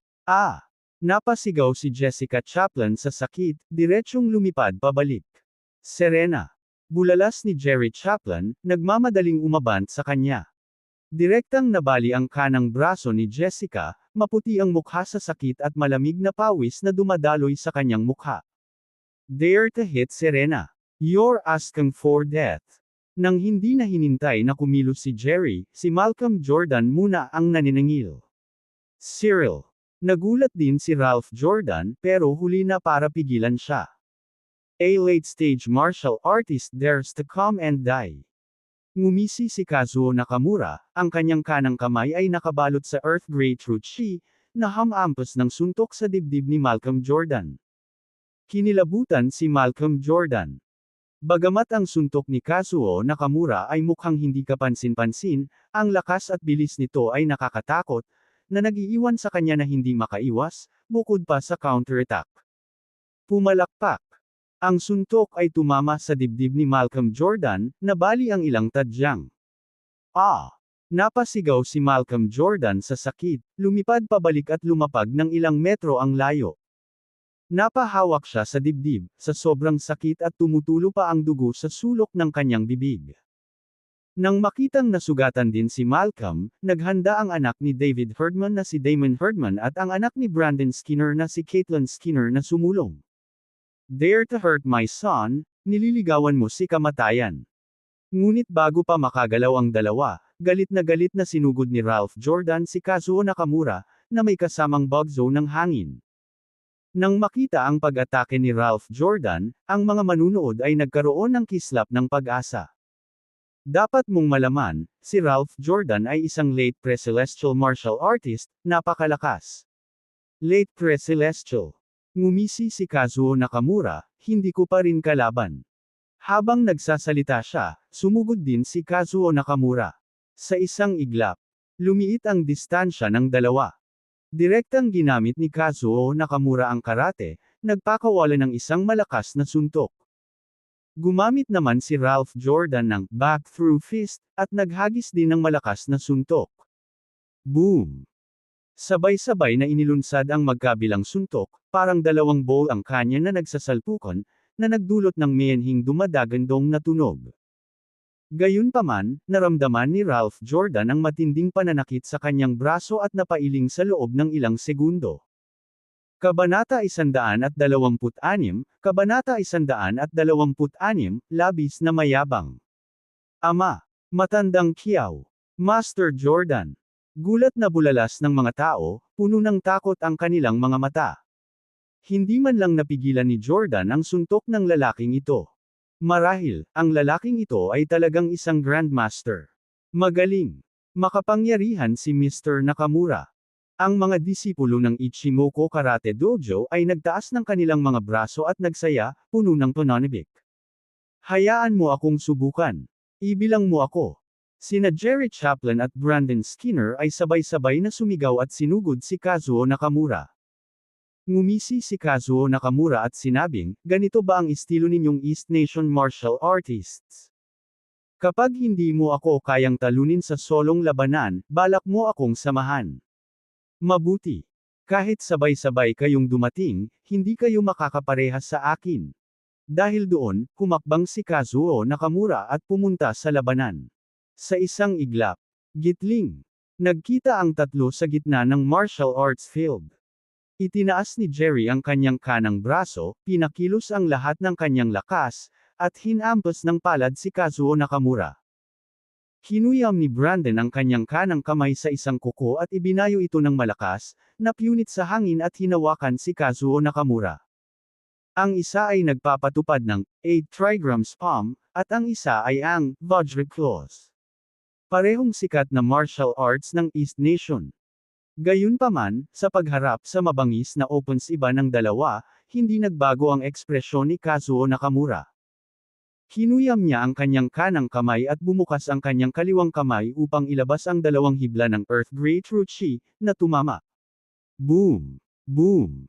Sa tunog ng dalawang kulog, kumalat ang nakakatakot na mga alon ng enerhiya, na pinipilit ang nakapaligid na pulutong na paulit-ulit na umatras. Ang makapal na mga slab ng bato sa gitna ng martial arts field ay nagbitak, nakakatakot na hindi masusukat. Magwala ka. Si Kazuo Nakamura ay umungal at nagpuwersa sa magkabilang braso, na nagpalipad kina Jerry Chaplin at Brandon Skinner ng sabay. Pagkatapos lumipad pabalik ng 5 o 6 na metro, nagtagumpay sina Jerry Chaplin at Brandon Skinner na patatagin ang kanilang mga sarili. Gayunpaman, ang kanilang mga kanang braso ay nanginginig, na nakakaramdam ng parehong sakit at pamamanhid. Grandmaster. Makatitiyak sila na ang Sakura Country martial artist na ito ay talagang isang makapangyarihang Grandmaster. Kasabay nito, lumipad palabas sina Jerry Chaplin at Brandon Skinner. Nang makabawi, sumugod si Jordan ng paulis mula sa harapan at sinuntok ang dibdib ni Kazuo Nakamura. Napangisi si Kazuo Nakamura at madaling hinarang ang suntok ni Jordan gamit ang kanang kamay. Agad niyang itinaas ang paa at sinipa si Jordan sa dibdib. Sa isang muffled thud, si Jordan ay pinalipad muli, lumapag ng higit sa 100 metro ang layo. Nang bumagsak siya sa lupa, nagluwa si Jordan ng isang subo ng dugo. Ang sipa na ito ay hindi lamang nabali ang ilan sa kanyang mga tadyang kundi nasugatan din ang kanyang mga laman loob. Ama, Master Jordan. Nagmamadaling lumapit si Malcolm Jordan at ang iba pa para tulungan siyang makatayo. Pinandilatan ng mga tao si Kazuo Nakamura, puno ng galit ang kanilang mga mata. Ang taong ito ay masyadong mabisyo, ito ay halos isang pagtatangka na pumatay. Hindi pinansin ni Kazuo Nakamura ang kanilang mga titig, at sa halip, sumenyas kay Jerry Chaplin at Brandon Skinner na nakangiti, halika, magpatuloy, ngayon ay tatapakan ko ang mga master ng 19 na pangunahing martial arts hall ng River City. Ang yabang kaya, naghahanap ng kamatayan. Si Jerry Chaplin at Brandon Skinner ay umungal sa galit, handang ipagpatuloy ang kanilang mabangis na opens iba. Older Chen, Old Yuan, umatras. Hayaan mo akong harapin ang lalaking ito. Sa sandaling ito, same time na nagsalita si David Herdman at saka lumabas. Bilang pinuno ng River City Martial Alliance, syempre, kailangan niyang tumayo sa oras na ito. Gaano man kalakas ang kalaban, hindi siya maaaring umatras. Kinakatawan nito hindi lamang ang kanyang personal na karangalan kundi ang karangalan ng buong River City Martial Arts World. Ang karangalan ng East Nation martial artists ay hindi maaaring tap-okan ng sinuman. Senior Brother Nakamura, ang taong ito ay ang Alliance Master Dolras Martel ng River City Martial Alliance. Paalala ni Sato Taro sa kanya sa mahinang boses. Tumango si Kazuo Nakamura, tinitigan si David Herdman, ikaw ang pinuno ng River City Martial Alliance. Akala ko nagtatago ka at hindi lumalabas. Mukhang may lakas ng loob ka. Tinitigan pabalik ni David Herdman si Kazuo Nakamura at sinabing, less nonsense. Lumaban kung gusto mong lumaban. Mabuti. Nanlamig ang mukha ni Kazuo Nakamura habang sumisigaw, Ngayon, tatapakan kita sa ilalim ng aking mga paa at hahayaan ang buong River City Martial Arts World na kayong lahat ay isang bungkus lamang ng basura. Pagkatapos walisin ang iyong River City Martial Club, lilipat tayo sa ibang mga lungsod at wawakasan din ang lahat ng Martial Club doon. Talagang mayabang. Si David Herdman, puno ng galit, ay umungal at dumiretso sa Kazuo Nakamura. Sa ngayon, galit na si David Herdman, kaya sobrang bangis at nakakatakot ang aura na nailabas niya. Sa bawat hakbang niya, nadudurog sa ilalim niya ang mabibigat na tipak ng bato. Halika, Alliance Master. United Master, talunin mo siya. United Master, ipakita sa kanya ang kapangyarihan ng ating East Nation martial artists. Ang lahat ng mga tao sa eksena ay sabay-sabay na naghiyawan para kay David Herdman. Nang makita ang mabangis na momentum ng kanyang kalaban, sa wakas ay tumigil si Kazuo Nakamura sa pagmamaliit sa kanya. Niyugyug niya ang kanyang buong katawan, naglabas ng malakas na aura at sinugod si David Herdman. Sa isang iglap, ang dalawa ay sumugod sa layo na higit sa 10 metro at nagkadikit sa isa't isa. Naghagis ng suntok si Kazuo Nakamura, sinaniban ng Earth Grey na True Chi, at inatake si David Herdman. Si David Herdman ay naghagis din ng suntok, ang kanyang kamao ay nakabalot sa puting True Chi na tila nag-transform sa hugis ng isang ahas, at tumama. Parehong early-stage Grandmasters ang dalawa, kaya hindi gaanong naiiba ang aura na kanilang inilabas. Gayunpaman, mayroong isang makabuluhang pagkakaiba sa pagitan ng martial arts na kanilang ipinakita. Mas mahigit ang anyo ng kamao ni David Herdman ay sinaunang at malalim, na may mahabang kasaysayan at kalaliman na higit pa sa maihahambing sa karate. Sa isang kisap mata, boom! Malakas na nagsalpukan ang magkabilang kamao, na parabang may pumutok na kulog sa patag na lupa. Ang ilang mga slab ng bato sa ilalim ng kanilang mga paa ay agad na nabasag, at ang mga gravel na alikabok ay tumalsik sa paligid. Pagkatapos ng unang sagupaan na ito, napaatras si Kazuo Nakamura ng 7 o 8 hakbang bago niya napigilan ang sarili. Gayunpaman, si David Herdman ay umatras lamang ng 3 hakbang at pinatatag ang kanyang paninindigan. Malinaw ang kinalabasan. Good. Good. Good. Magaling, Alliance Master. Naghiyawan ang lahat sa tuwa. Ngayon lang, patuloy na tinalo ni Kazuo Nakamura sina Ralph Jordan, Jerry Chaplin, at Brandon Skinner, 3 master ng mga nangungunang martial club, na nagparamdam sa kanila ng matinding galit at kahihiyan. Ngunit ngayon, humakbang si David Herdman at sa wakas ay nasugpo ang mayabang na si Kazuo Nakamura. Galit na umungol si Kazuo Nakamura, ikaw at ako ay parehong maagang yugto ng Grandmaster. Hindi ako naniniwalang matatalo mo ako. Sa isang galit na dagandong, si Kazuo Nakamura ay sumugod kay David Herdman na parang isang mabangis na toro. Sa paglapit niya kay David Herdman, pinakilos ni Kazuo Nakamura ang kanyang True Chi sa sukdulan. Ang isang kamay ay nakakuyom sa isang kamao, ang isa sa isang palad, patuloy niyang sinasalakay si David Herdman. Si David Herdman naman ay nanatiling kalmado at pinakilos din ang kanyang True Chi sa sukdulan. Nakakuyom ang dalawang kamay, sunod-sunod na suntok, lumaban siya. Habang patuloy siyang naghahadyas ng mga suntok, direktang ipinakita ni David Herdman ang unang 6 na anyo ng kanyang form fist, na binago ang kanyang True Chi sa unang 6 na hugis. Kabanata 127, Kabanata 127, Walang alam sa buhay o kamatayan. Ang unang 6 na anyo ay swallow, hawk, turtle, fish, eagle, at bear. Gaya ng matuli na langaw na lumulusot sa ilog, isang lumulutang na lawi na ibinubuka ang kanyang mga pakpak, isang matandang pagong na gumagalaw sa isang bundok, isang isda na sumisisid sa dagat, isang agila na humahampas sa langit, at isang mabangis na oso na iniindayog ang kanyang mga paa. Bawat isa sa mga galaw na ito ay sobrang mabangis, minsan mabilis at minsan mabagal, minsan matigas at minsan malambot, kaya napakahirap para kay Kazuo Nakamura na ipagtanggol sila. Boom boom boom. Sunod-sunod na mga impact ang tumunog sa larangan ng martial arts, na parang umuugong na kulog. Nagpabalik-balik sina David Herdman at Kazuo Nakamura sa larangan ng martial arts, nag-iwan ng serye ng mga after images, na nagpasilaw sa mga mata ng mga manunood.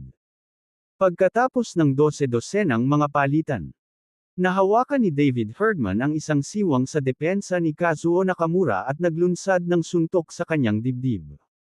Nagbago ang ekspresyon ng mukha ni Kazuo Nakamura sa takot. Gusto niyang ipagtanggol, ngunit huli na ang lahat. Thud. Sa sinamahan ng isang humihingal na tunog, si Kazuo Nakamura ay sumigaw sa sakit at pinalipad. Senior Kuya, Mr. Nakamura. Nagulat si Sato Taro at ang iba pa, halatang hindi inaasahan na matatalo si Kazuo Nakamura ni David Herdman. Damn it! Si Kazuo Nakamura ay umungal at naghanda upang maningil muli kay David Herdman. Mr. Nakamura, hindi ka kalaban ng lalaking ito, hayaan mo akong pumalit. Nagsalita si Sakin Hawkins sa malalim na boses bago humakbang pasulong. Fine. Tumango si Kazuo Nakamura. Sinenyasan ni Sakin Hawkins si David Herdman gamit ang kanyang daliri at ngumisi, Leader Herdman, mag-sparring tayo ng kaunti. Sa gusto mo. Si David Herdman ay sumigaw ng dumadagandong, dumurog ng isang bato at sumugod sa Sakin Hawkins na parang kidlat.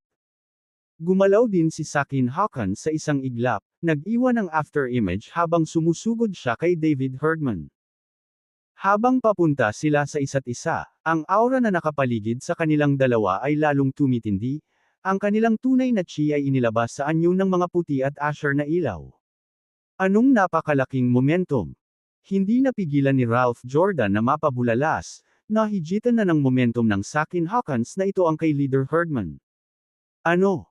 Malaki ang pagbabago sa mukha ni Jerry Chaplin, maaaring mas mataas ang cultivation ng lalaking ito kaysa kay Leader Herdman.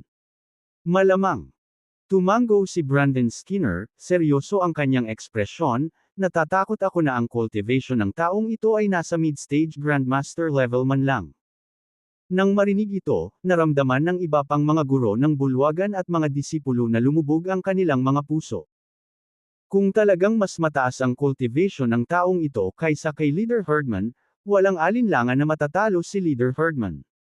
Sa sandaling ito, sina David Herdman at Sakin Hawkins ay napapikit na at sabay na naghagis ng suntok. Sakin Hawkins gumamit ng Aikido. Ang kanyang suntok ay perpektong balanse sa pagitan ng tigas at lambot gaya ng form fist na suntok ni David Herdman. Bang! Sa nakakakilabot na impact sound. Napaatras si David Herdman ng 7 o 8 hakbang bago pinatatag ang sarili. Sa kabilang banda, umatras lang ng isang hakbang si Sakin Hawkins bago pinatatag ang sarili. Nanlaki ang mga mata ni David Herdman sa gulat, napabulalas. Ikaw ba ay isang mid-stage grandmaster? Tama na yan. Si Sakin Hawkins ay mukhang mapagmataas, kaya, nakatadhana kang matalo sa labanang ito. Sa makatuwid, maaari kitang bigyan ng pagkakataon, lumuhad at aminin ang pagkatalo sa akin. At aminin mo na ang martial arts ng East Nation mo ay mas mababa sa ating Sakura Country martial arts. Hindi kailanman.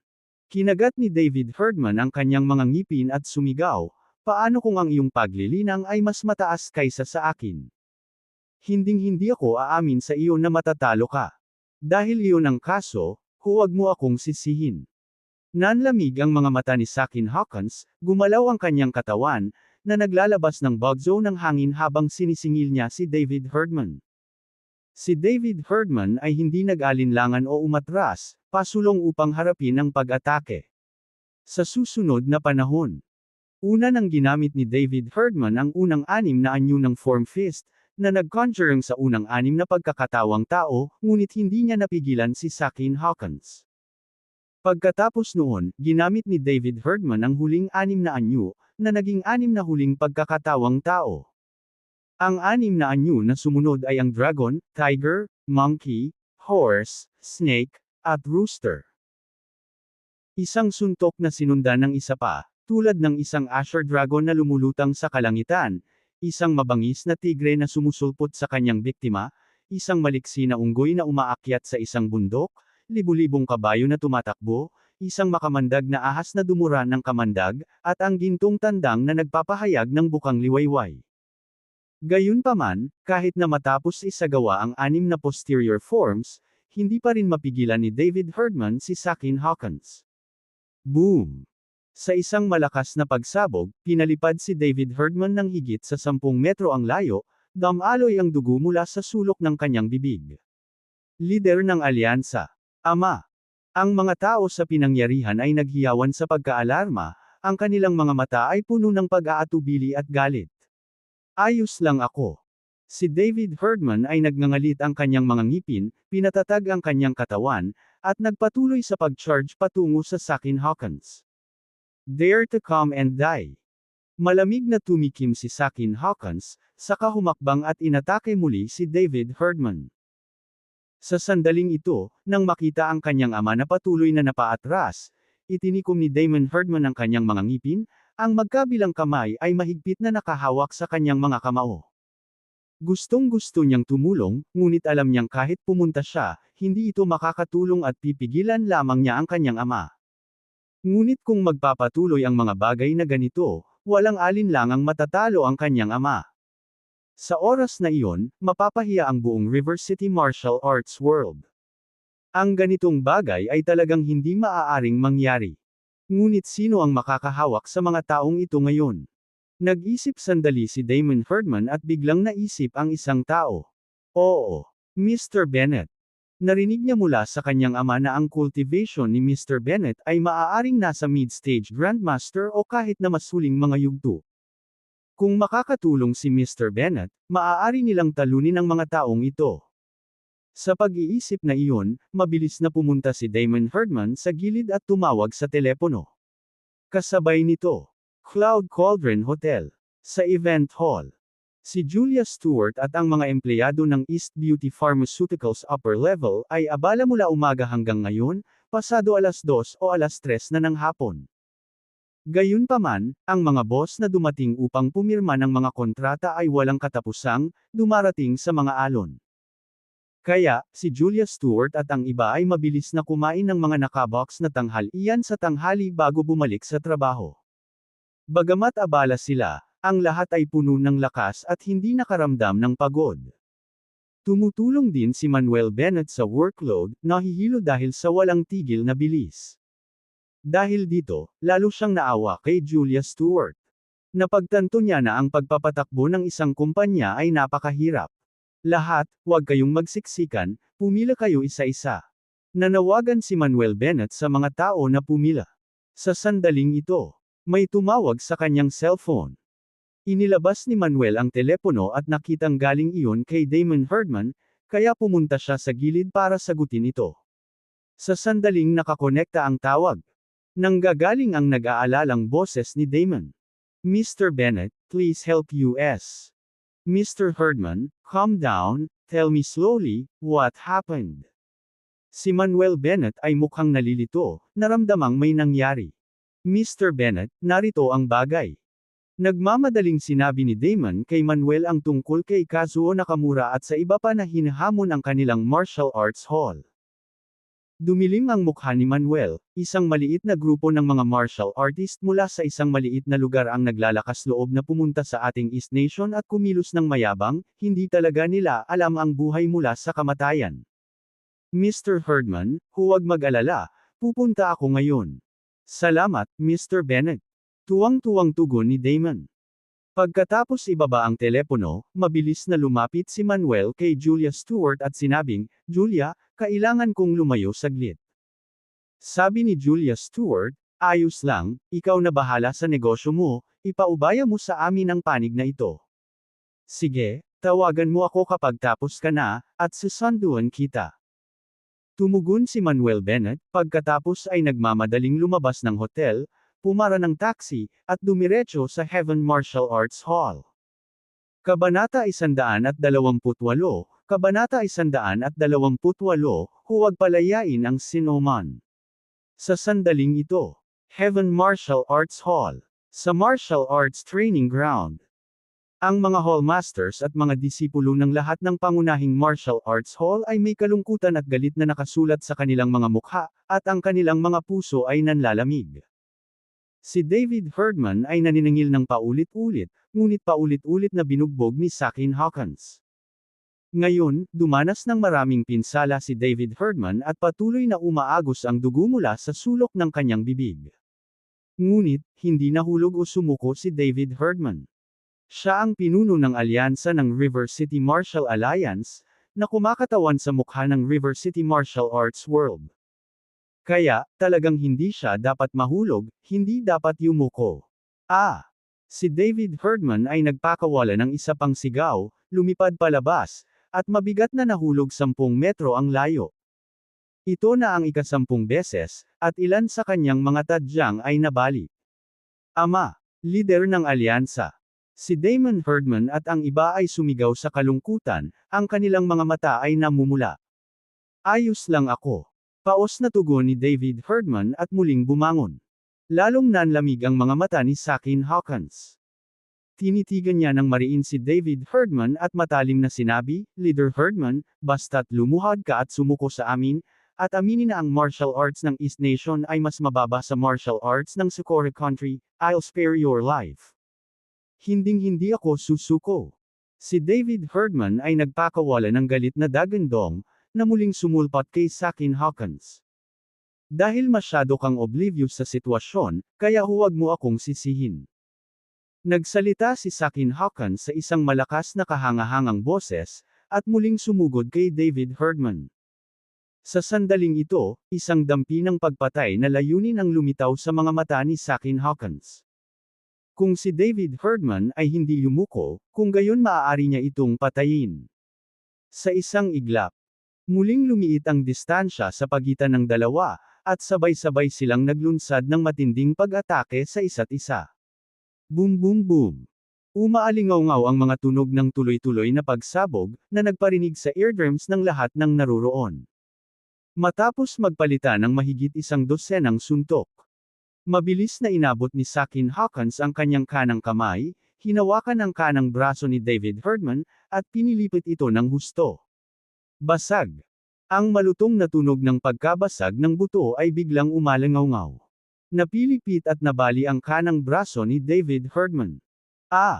Isang matalim at malungkot na sigaw ang pinakawalan ni David Herdman, sa sobrang sakit na may maputlang mukha at malamig na pawis na tumutulo. Lumuhod ka. Sigaw sakin ni Hawkins.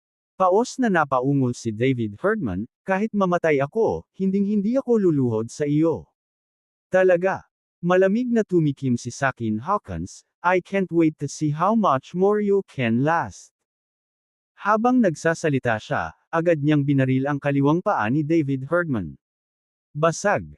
Sa isa pang malulutong na tunog, ang kaliwang paa ni David Herdman ay nasipa at nabali. Napasigaw si David Herdman sa sakit, nanginginig ang katawan at halos lumuhod. Ngunit pilit niyang inalalayan ang kanyang katawan gamit ang kanyang kanang paa, tumangging lumuhod. Iligtas mo si Leader Herdman dali. Ipaglaban mo sila hanggang dulo. Sama-sama. Si Ralph Jordan, Jerry Chaplin, at Brandon Skinner at ang iba pa ay umungal sa galit, kinaladkad ang kanilang mga nasugatan na katawan para maningil sa Sakin Hawkins. Isang bungkus ng basura na gustong iligtas ang isang tao. Tumigil ka sa panaginip. Ngumisi si Kazuo Nakamura at humakbang pasulong, nakatayo sa harap ng lahat. Ang tagal kong nanunood, oras na para mag-stretch ako ng kaunti. Ngumisi din si Sato Taro at humakbang. Para naman kay Yagayo Yuman, na may espada sa kanyang baywang, tahimik siyang nakatayo doon, hindi kumikibo. Ralph Jordan at iba pa ay naglunsad ng matinding pag-atake kina Kazuo Nakamura at Sato Taro. Ngunit, sa kanilang magkasanib na pagsisikap, gaano man karaming tao ang sumugod, lahat sila ay naitaboy. Walang nakakaalam kung gaano na ito katagal. Mahigit sa kalahati ng mga guro ng bulwagan at mga disipulo na naroon ay natalo na, at ang natitirang iilan ay nanginginig, hindi ng ahas na lumapit. Sumilay ang galit sa mga mata ni Sakin Hawkins habang nakatitig kay David Herdman at sumisigaw, luluhod ka ba o hindi? Walang lumuhod. Nagngangalit si David Herdman at galit na umungol. Dahil hindi ka luluhod, pumunta ka sa impyerno. Umuungal si Sakin Hawkins, at hinawakan ng kaliwang kamay niya ang lalamunan ni David Herdman. Lider ng alyansa. Hindi. Paos na naghiyawan ang di kalayuan, puno ng sakit ang kanilang mga mukha. Gayunpaman, sa kritikal na sandali na ito. Biglang umalangaw ang mga hiyawan sa martial arts training ground. Isa-isang umubo ng dugo ang mga disipulo ng Ichimoku Karate Dojo malapit sa pasukan at lumipad sa lahat ng direksyon na parang mga sandbag. Ilang sandali, lahat ng naruroon ay napatingin sa pasukan. Isang payat na binata na may gwapong mukha at malabituin na mga mata ang naglakad.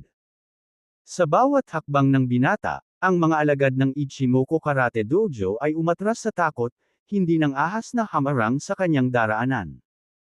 Nakilala nila siya bilang ang taong bumugbog sa kanilang hallmaster noong nakaraan ng walang anumang pagkakataong lumaban. Mr. Bennett, sa wakas nandito ka na. May dugong tumutulo mula sa sulok ng kanyang bibig at nakahawak sa kanyang dibdib, tumayo si Damon Herdman. Sa katunayan, ang binatang ito ay si Manuel Bennett. Ikaw kasi. Nakilala ni Sato Taro si Manuel Bennett, ang mga mata ay puno ng walang katapusang galit. Sato-kun, sino itong batang ito? Tanong sakin ni Hawkins. Nagnganga ang ngipin ni Sato Taro at sinabing, siya ang nanakit sa akin noon. Oh!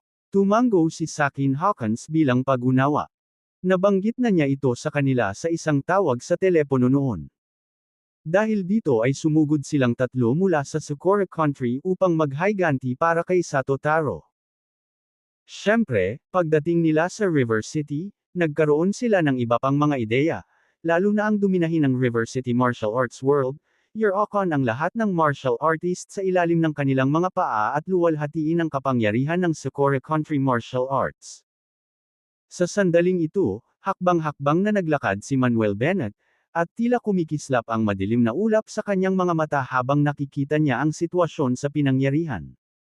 Si David Herdman ay kaibigan niya, ngunit ngayon ay binugbog siya ng ganito, na ikinainis niya. Ang mga taong ito mula sa bansa ng Sakura ay hindi nakaligtas. Dapat nilang bayaran ang halagang nararapat sa kanila. Nang makitang pumasok si Manuel Bennett, napasimangot si Jessica Chaplin, anong ginagawa niya rito? Sa tingin ba niya ay katapat niya itong mga martial artist ng Sakura Country? Malcolm Jordan sneered, kung gusto niyang pumunta na naghahanap ng kamatayan, then let him. Hindi nagtagal, binugbog sila ni Manuel Bennett at matagal nang may sama ng loob sa kanya. Hindi mataas ang tingin ni na Ralph Jordan at Jerry Chaplin kay Manuel Bennett, sa pag-aakalang nandito siya para mamatay. Nakita rin ni David Herdman si Manuel Bennett at sumirit, Mr. Bennett, delikado dito, umalis ka na. Kung mamatay ako, pakisabi sa East Nation Martial Leader ang nangyari ngayon.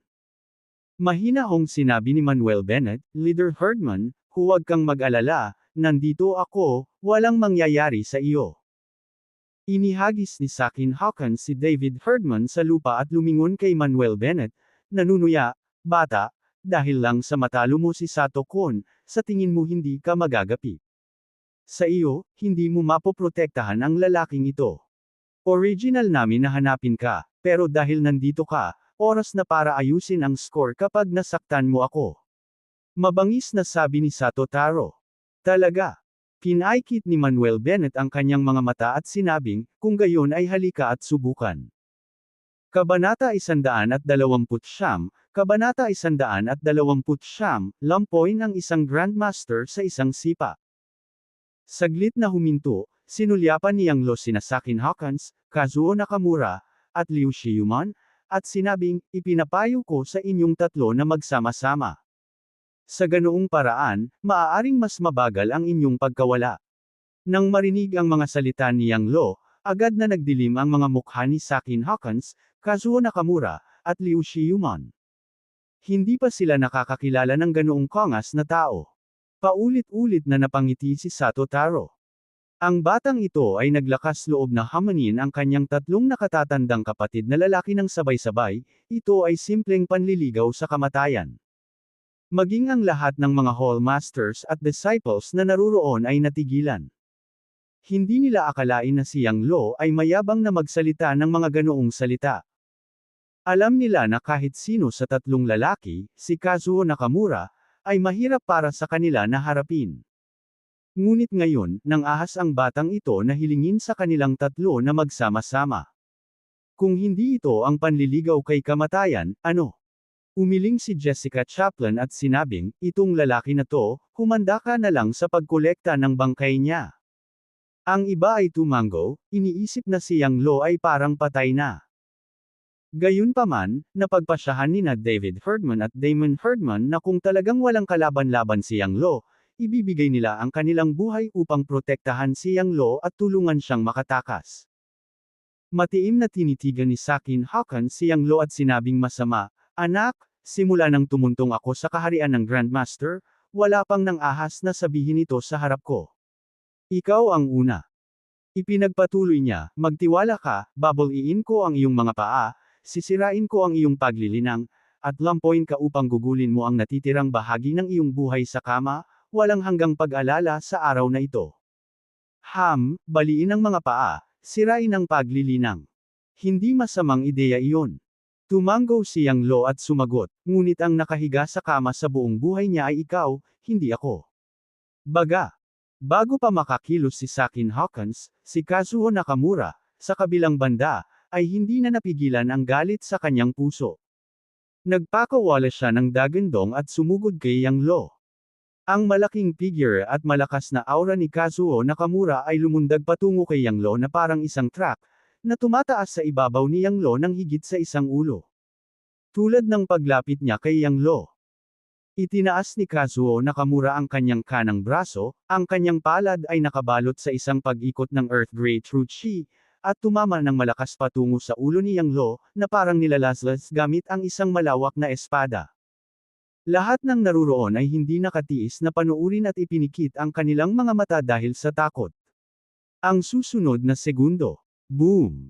Isang pigil na dagandong ang umalingaw sa martial arts training ground.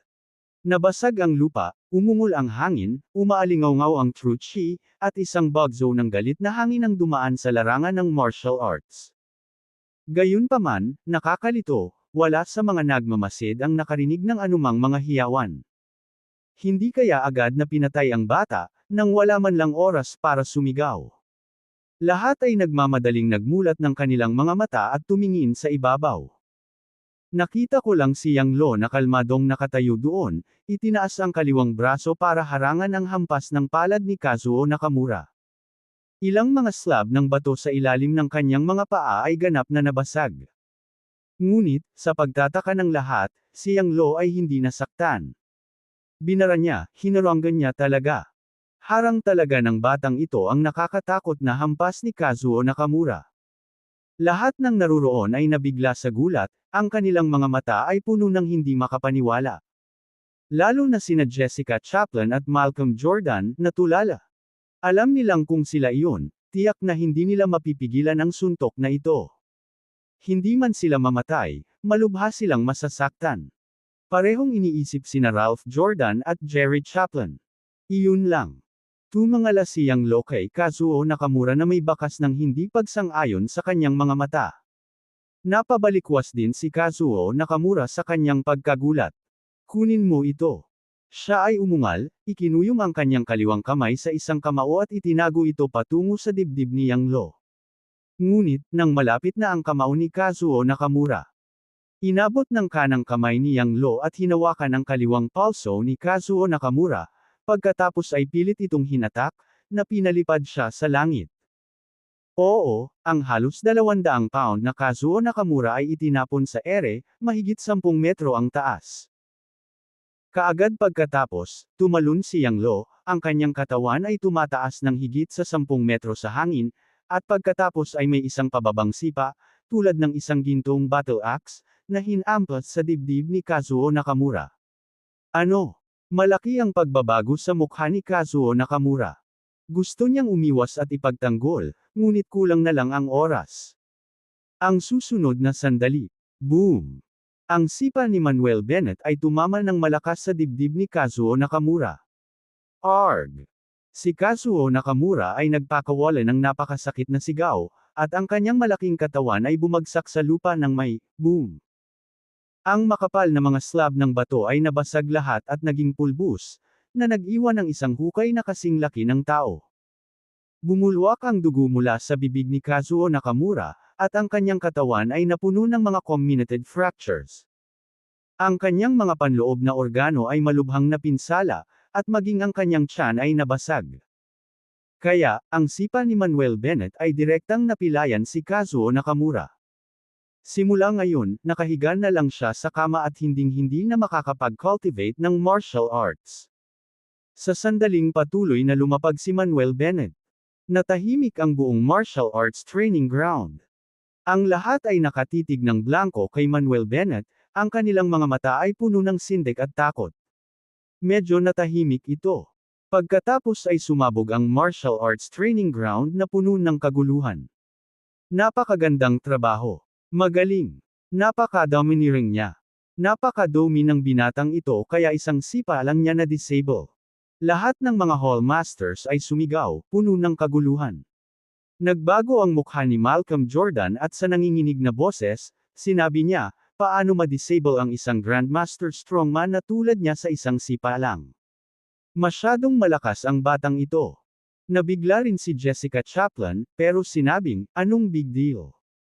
May natitira pang 2 tao, di ba? Ang lalaking iyon na tinatawag na Sakin Hawkins ay isang master mid-level expert. Tahimik na nakatayo si Manuel Bennett sa gitna ng martial arts training ground, nakatingin kay Sakin Hawkins at sa iba pa, at walang pakialam na sinabi, sa tingin mo ba ay walang tao sa East Nation Martial Arts World? Damn it! Dapat kitang patayin. Umungol si Sakin Hawkins, buo ang kanyang aura, na may nagliliyab na berdeng ilaw na kumikislap sa kanyang katawan, sinugod niya si Manuel Bennett. Nakatayo lang si Manuel Bennett, hindi nagbabago ang ekspresyon ng mukha. Wala pang isang segundo. Tumawid si Sakin Hawkins ng mahigit 10 metro at, puno ng galit, hinagisa ng suntok na nakabalot sa green true chi si Manuel Bennett. Ngunit, sa sandaling dumating ang suntok ni Sakin Hawkins. Marahang itinaas ni Manuel Bennett ang kanyang kaliwang braso, ang kaliwang kamay ay naging palad, at hinaranggan niya ang harapan. Boom! Nagsalpukan ang mga kamao at palad, parang kulog na pinipigilan. Whoosh! Ang malakas na hangin ay umuungol, at ang mga batong slab ay direktang itinaas at nakakalat sa lahat ng direksyon. Ang gravel dust ay gamulong sa hangin. Walang lakas ng loob na lumapit ang mga nanunood at sunod-sunod na umatras. Hanggang sa mawala ang gravel dust. Nakita nilang nakatayo pa rin doon si Manuel Bennett, madaling nakaharang sa suntok ni Sakin Hawkins. Binara na naman niya. Nagulat at namangha ang mga manunood, kinilig sa eksena. Dahil sa kahihiyan, galit na sumigaw si Sakin Hawkins at binato ng isa pang suntok si Manuel Bennett gamit ang kaliwang kamay. Ngunit itinaas ni Manuel Bennett ang kanyang kanang kamay at walang kahirap-hirap na hinarang muli ang kanyang kamao. Sa pagkakataong ito, nakaramdam ng bakas ng takot si Sakin Hawkins at sinubukang umatras. Ngunit hindi siya binigyan ni Manuel Bennett ng pagkakataon.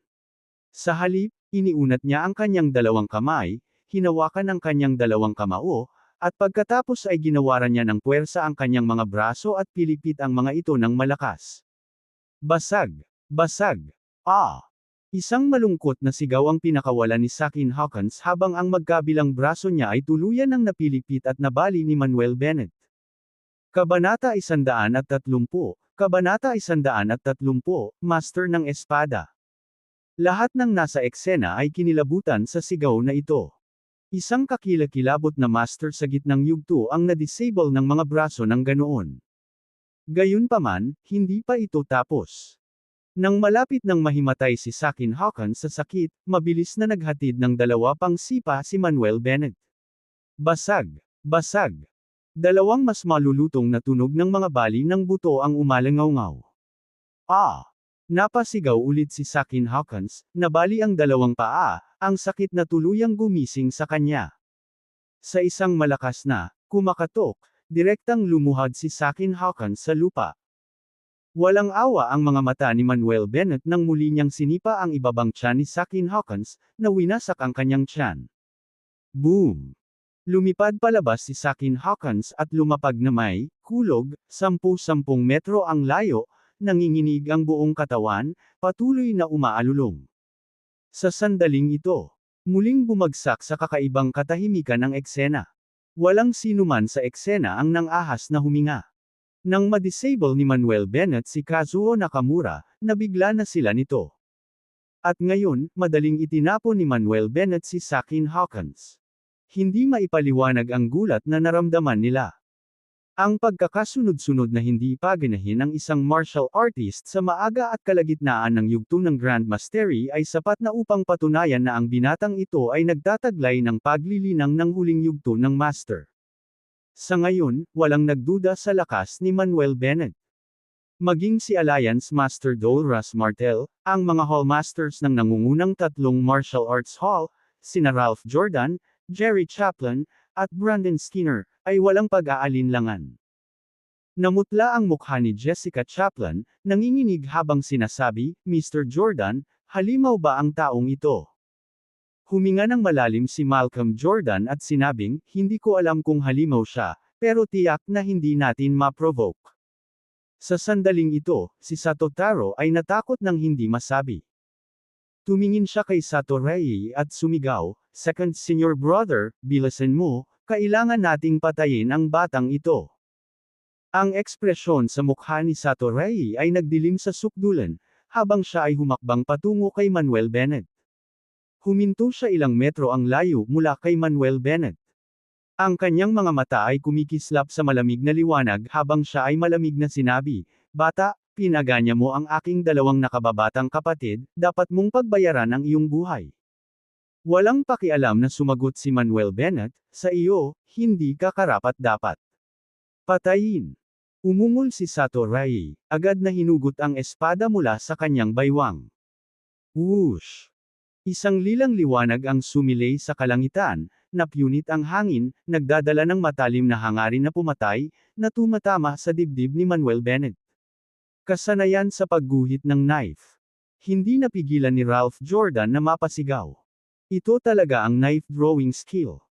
At ang knife drawing skill ng lalaking ito ay umabot na sa antas ng Docheng, maaari niyang agad na pumatay kahit na maaga at mid-stage master sa isang strike. Bulalas din sina Jerry Chaplin at Brandon Skinner, puno ng gulat ang kanilang mga mata. Dahil ang lahat ng mga taong naroroon ay mga martial artist, malinaw na alam nila na ang knife drawing skill ay isang hakbang na nilikha ng Sakura Country's swordsmanship.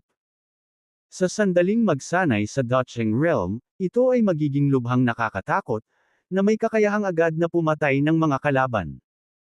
Wala silang ideya na ang tila tahimik at hindi aktibo na eskrimidor na ito ay magiging sobrang nakakatakot.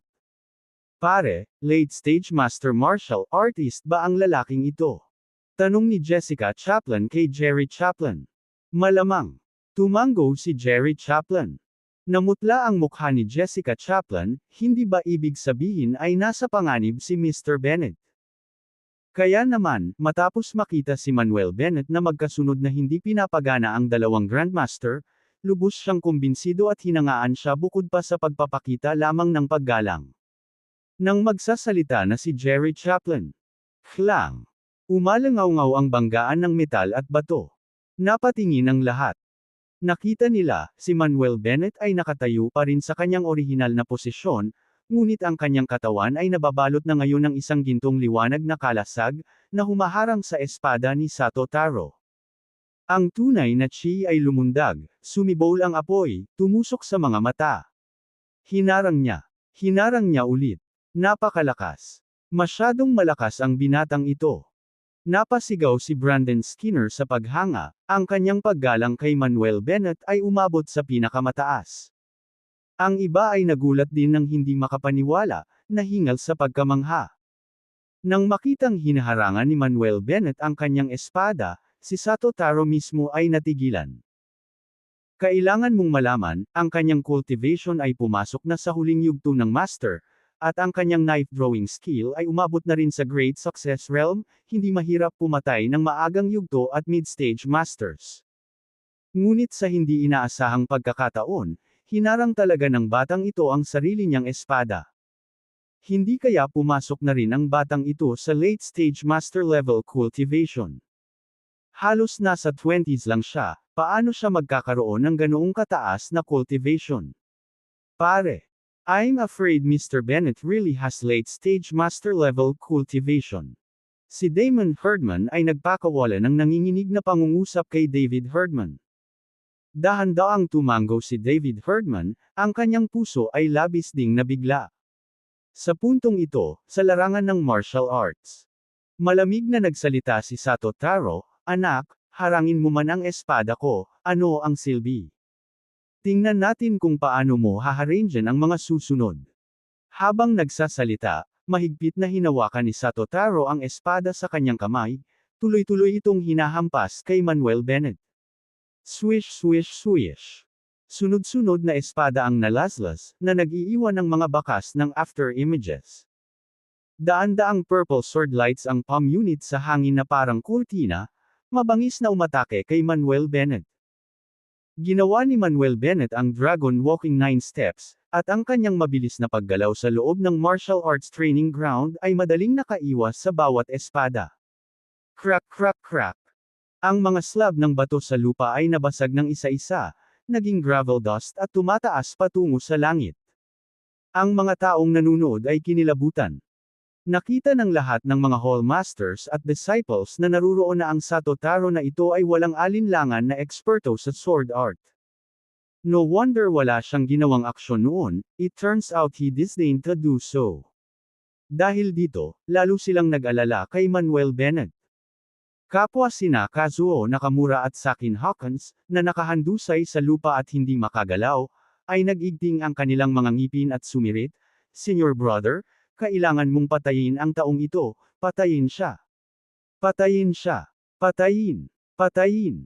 Nakiisa rin sa hiyawan ang mga alagad ni Sato Taro. Bagamat ang sitwasyon sa sandaling ito ay mukhang si Sato Taro ang may kapangyarihan, tanging siya lamang ang nakakaalam na wala siyang kapangyarihan. Gaano man niya iwagayway ang kanyang espada, ang batang ito ay madaling makaiwas dito, kaya mas lalo siyang nabalisa at galit na galit habang nakikipaglaban. Pagkaraang hamampas ng libu-libong espada, umungal si Sato Taro sa galit, "Anak, kung may kakayahan ka, harapin mo ako, ano pa ang silbi ng pag-iwas sa lahat ng oras?" Nang marinig ito, diretsyong huminto si Manuel Bennett at tumawa, "Sige, ayon sa gusto mo. Mamatay."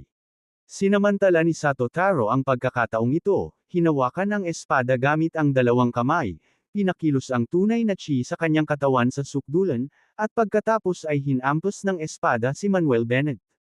Whoosh! Ang sword strike na ito ay nakakatakot, na lumikha ng isang trench na ilang dosenang metro ang haba sa lupa, at ito ay patuloy na umabot patungo kay Manuel Bennett. "Mr. Bennett, mag-ingat ka." Si David Herdman at ang iba ay sumigaw sa pagkaalarma, ang kanilang mga puso ay halos sisibog na. Ramdam nilang lahat ang kilabot ng espadang ito. Gayunpaman, sa isang iglap lang ng sword strike na ito, pinakilos din ni Manuel Bennett ang tunay na chi sa loob ng kanyang katawan, kinuyam ang kanyang kanang kamao, at mabangis na sinuntok. Sa suntok na ito, ang isang golden true chi ay naging isang golden dragon illusion, na bumagsak patungo sa espada.